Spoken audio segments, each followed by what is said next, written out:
Remember when Ramaphosa's puppet, Gayton McKenzie, stood on stage and turned his back on South Africans? The exact day he told his party members not to join the march and protest? Well, I have good news for you. Karma has finally caught up with him, and there is nowhere left for him to hide. Honestly, I still don't understand why he hasn't been called before the Madlanga Commission yet, because that man is utterly corrupt. When we said Gayton McKenzie was bought by Ramaphosa the day he received his appointment, people thought we were crazy, but guess what? His own son just exposed him. It is a tragedy that we keep electing such corrupt leaders to run our country. Dear viewers, welcome to today's podcast. If you want to see Ramaphosa's puppet completely exposed and held accountable, hit that like button, share this video with everyone, and don't forget to subscribe and turn on the notification bell. Drop a comment below saying jail Gayton now. Let's fight this injustice together. First, let's take a look at the video where Gayton betrayed all South Africans. Jabulani, roll the clip.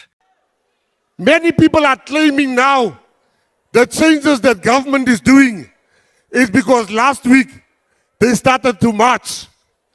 Government don't operate like that. The issue has been on the table of the president.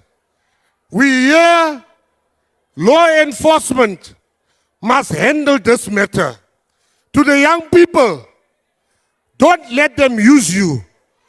Don't let them tell you on the 30th, you must remove illegal foreigners. You will go to jail and they will not bail you out. They will be nowhere.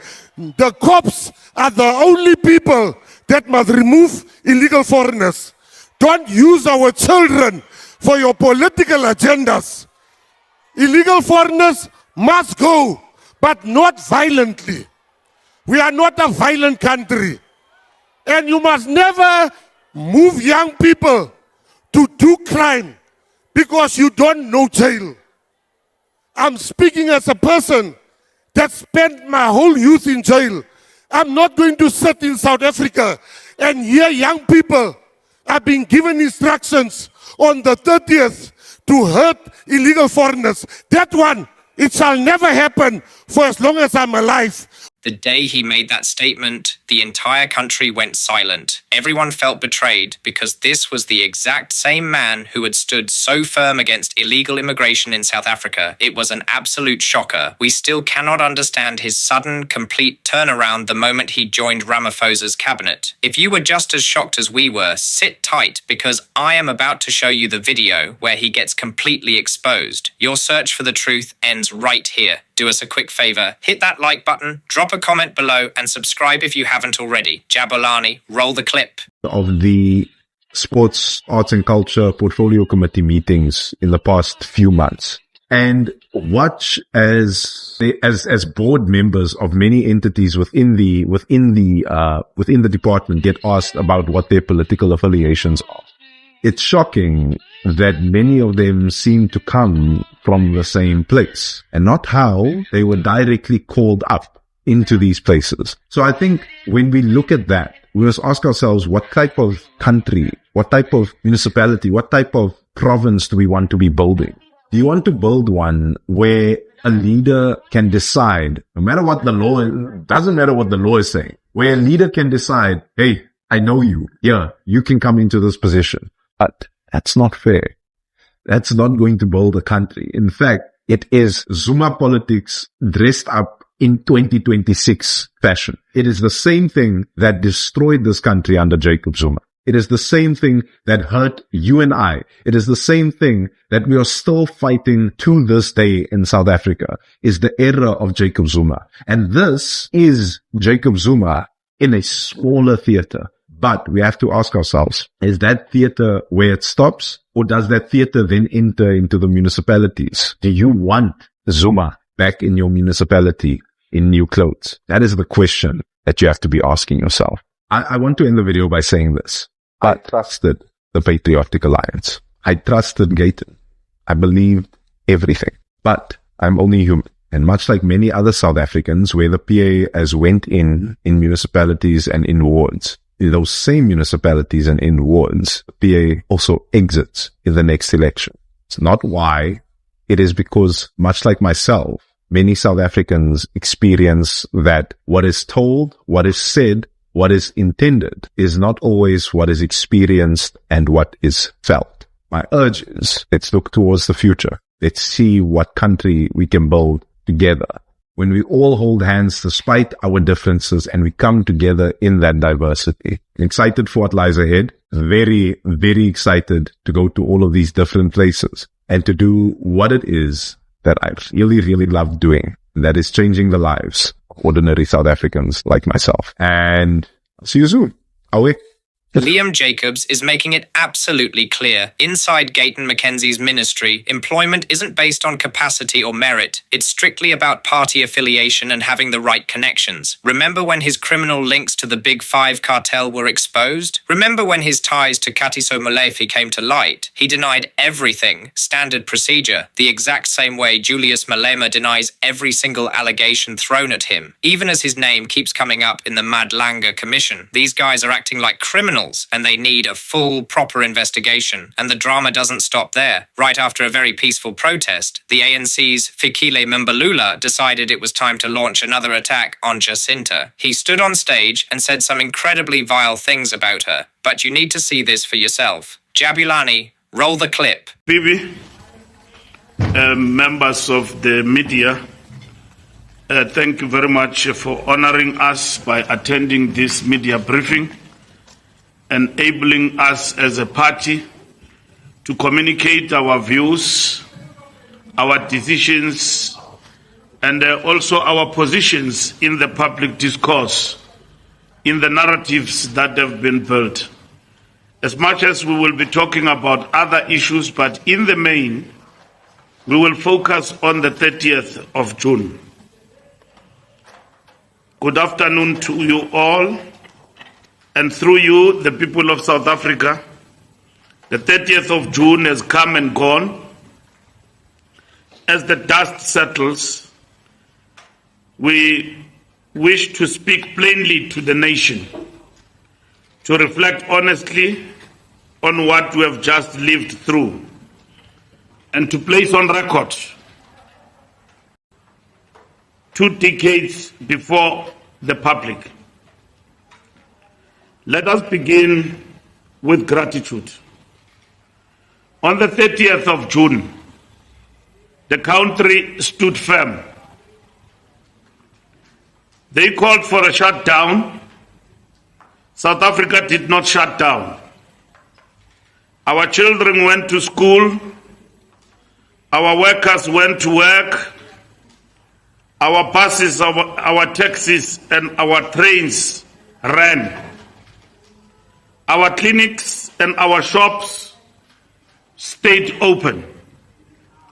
The economy kept its feet, and we foresee no grave job losses from the action.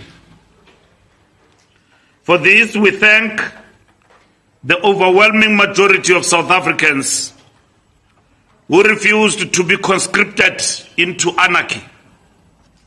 And we thank the men and women of the South African Police Service for maintaining law and order in the Republic. The Border Management Authority for the sterling job they are doing on a daily basis. And our security services who stood their ground with professionalism and restraint.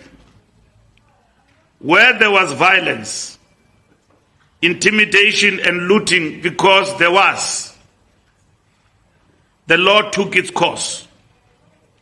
And it will continue. When the ANC brought the Border Management Authority to Parliament, the very agency that today hardens our borders, it was opposed by the Democratic Alliance and delayed by others in that house. It took us a long time to establish BMA. It is an easy thing to shout about borders on a march. It is another thing entirely to vote to secure them. The ANC did the work, others stood in the way and now pretend otherwise. In fact, the Democratic Alliance, including the Minister of Home Affairs, who has been praised the other day, have gone silent on this particular challenge.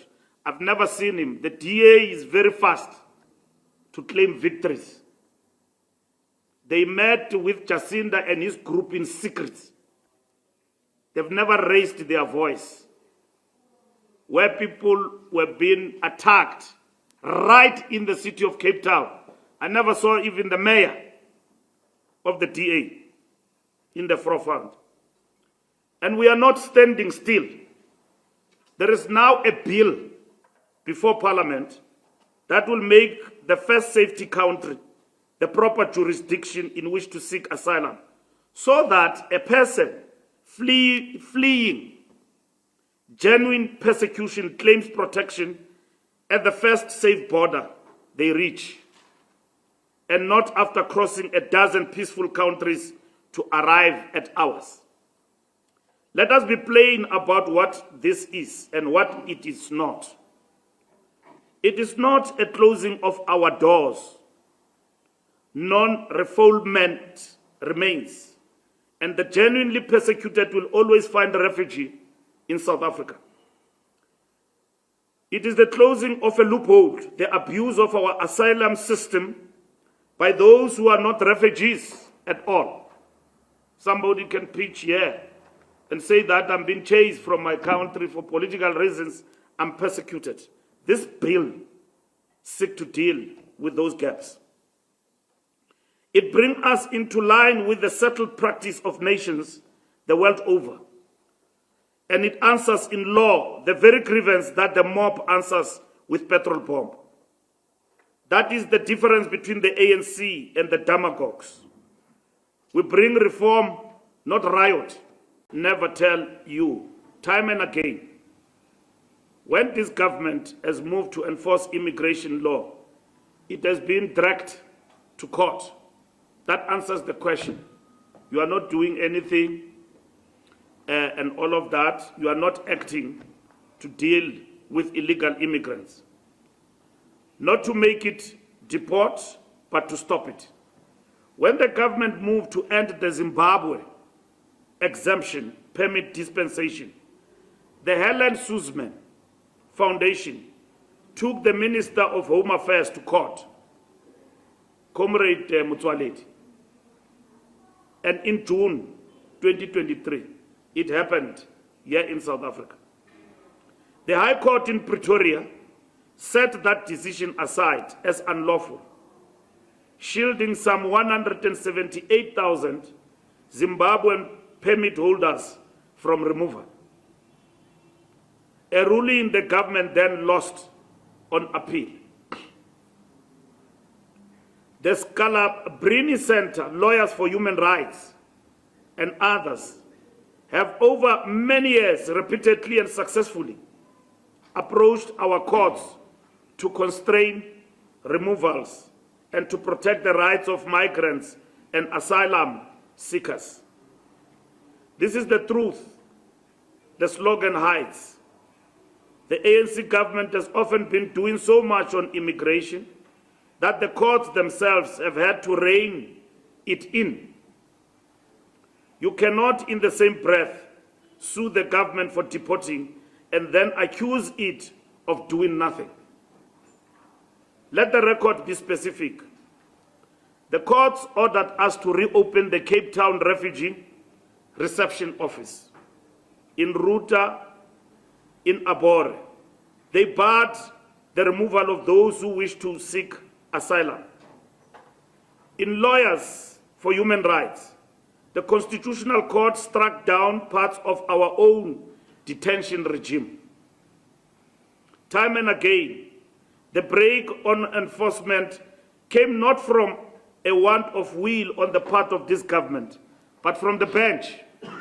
Now let's watch the exact moment Jacinta completely destroys Mbalula and tears his arguments apart. Jabulani, roll the clip. That there are no other persons in the Republic that are suitable for this skill to fill the vacancy before recruiting a foreign national. I want all of us to be honest with ourselves today. Does South Africa not have people who can work in restaurants? Why are we employing foreign domestic workers. Where there are so many people in South Africa who are depending on social grants and could do the same domestic jobs. We want our people to be employed. We want them to run successful businesses. Where is the xenophobia in that? Is there anything that sounds like xenophobia from what I've said? So fellow South Africans, today almost all the tuck shops in our townships and rural areas are owned by foreign nationals. Mainly Pakistanis, Somalis, Ethiopians. The economy that once belonged to our people, and Babe, it is now owned by Pakistanis. So, why is it that this has been happening? This economy belongs to our people, and it has been hijacked. Thousands of children die in this country because of food poisoning. The rape of our children and the terrorism of our communities, yet nothing much is said about it. Mustn't question about the children that have died. Here is a remembrance of some of the children that died after eating ruga that was poisoned from spaza shops. Until today, those children have never received justice. Many buildings in the CBDs have been hijacked by foreign nationals. In particular, we don't see the media covering those stories. They just want to be where the migrants are and ask them if they had food. Have we had food? Have we had a bath? When we have serious issues going on in our country, buildings are being hijacked and taken over. So these buildings are taken over by Nigerians in particular. But when South Africans complain, they are told that they are xenophobic. When will the government listen to us, talk to us, and not go on TV to threaten us? Today, we do not have DJ Wallace, who is also on my t-shirt here. May his beautiful soul rest in peace. He was brutally killed for fighting against the taking over of buildings. When will the world and the media tell everyone about Amazamazama that have displaced many families, terrorizing them, and making them leave their communities? Our neighboring countries such as Zimbabwe, Lesotho, and Mozambique are the ones that are dominating in that field of Zamazamas, and we all know this. But the media pretends like it's not happening, only because it's happening to a South African. We want our laws to be enforced. We want our people to feel safe in their own homes. Women must be free to walk in the streets in our country without any fear of being abducted or even injected, which was happening here in Durban, and the government pretended that it's not happening. We would like to use our laws to fight for the freedom of the weak and the poor in our country. We are incredibly grateful for the foundation that was laid by our forefathers who taught us that there's nothing wrong with taking to the streets if you are tired of your government. We look at heroes who fought for this struggle. Khosi Khaleshewa, the Kings Hints Kamuta, David Sterman, who resisted colonial encroachments. We are the descendants of Shaka Zulu. We are the children of 20,000 warriors who fought and succeeded in the Battle of Isandlwana. We are the children of Mkabai Gachana. And we borrow the tenacity of Chief Makoma, who spearheaded the Cape Frontier Wars against the British Empire in Anatolia. So, sons of Ekanje, while we stand on the shoulders of such giants, we must be mindful of what we have to do to work for ourselves. We say so because Karl Marx reminds us that history does nothing. It does not possess immense riches. It does not fight battles. It is men, real men, living, who do all of this. Today we once again want to tell the President of South Africa, President Cyril Ramaphosa, that we want to know the risks that are associated with illegal migration, and we want the whole nation to be made aware of this. We want our borders.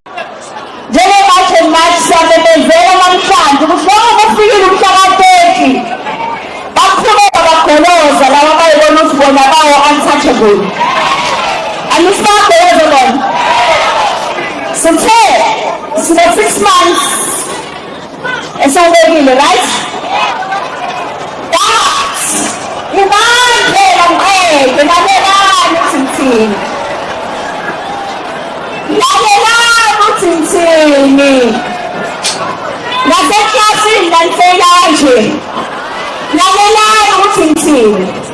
Ngithi kulo 6 months njengemanje manje sesimemezela into entsha sha. Ezodinga umbeke ukuthi uhlale unawo shem 600 million. Guys, from now on, eSouth Africa yonke, for as long bengabahambi, every Thursday samahla.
So from now on, let's see the facility following.